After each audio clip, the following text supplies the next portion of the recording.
Is it legal to buy a home as is in Florida, and what does that really mean?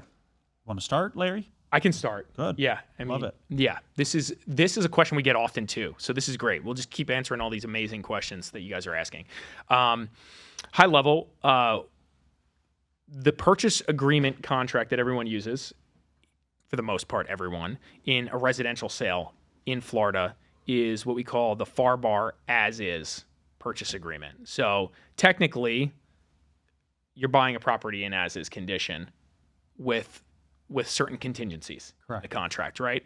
And so I think that's the high level comment here. Like everybody talks about, I'm selling this as a seller. Sometimes I get, I'm selling it as is. I will only sell in an as is contract. Great, because that's the only one we use, right? 99% of the contracts I see with my closings, I might have 100 closings in process at any given time. 99 out of 100 or almost always 100 out of 100 are as is. And the reality is like if you're going to use something else, like buyer and seller beware, baby. Like that's like a huge question mark. So I think that's the answer to the seller, and same for the buyer. Like, hey, you're technically buying a property in as is condition, but you have the right, and I say with the right to inspect. You have the right to a due diligence period if you put it in the contract, et cetera, et cetera. Typically between 7 and 14 days is the average timeframes for inspection period, right? Yep. And then they can cancel if they see something wrong with the property that they really do not like the roof is leaking and has 2 years of life on it. They want to, and maybe they negotiate. Like if you're representing a buyer, I think you probably would try to negotiate some kind of credit or price reduction or something like that. But if the seller's not negotiating, then the buyer has the right to cancel during that 7, 10, 14-day inspection period, whatever that time frame is. What I would say from an attorney perspective, though, is while a contract is as long as that's the form you're using, the seller technically has a duty to disclose of anything that it seriously affects the habitability of the property. So, for example, if the seller knew that there is maybe, I don't know, let's say there's a septic tank. Not many properties still have septic tanks here in Florida, some do, but there's a drain field issue and you've had to go and send the septic tank pumping company 5 times in the last 4 months. That's a major issue. That should be disclosed to the buyer. Technically, it should be.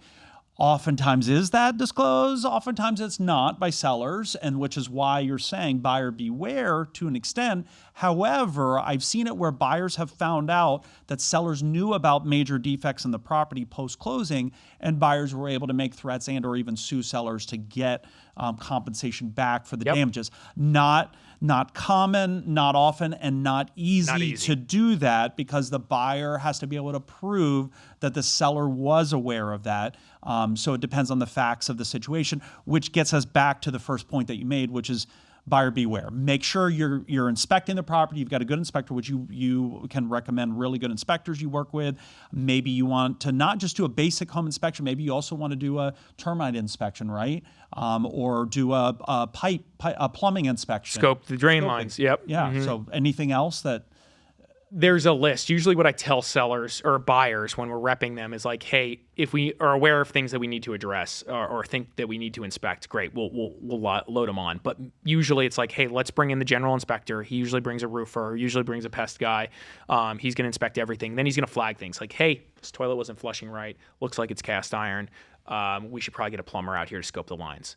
Usually we can identify if we should do that anyway up front. So maybe it's plumbing scope, maybe foundation inspection. Like it just depends on the circumstance. That maybe pool inspection if we're concerned about the pool having a leak or something. So there's like a range of things you can do.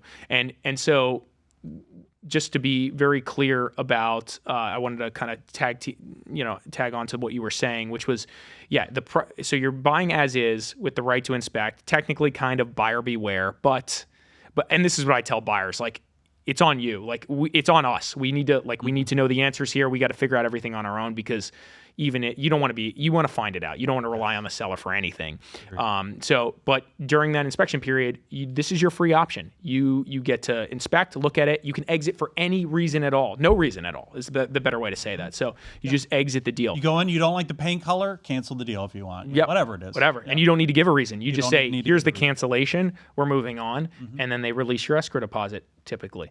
But that's pretty simple. I think that wraps up. Yes, you're buying a property in as is condition technically.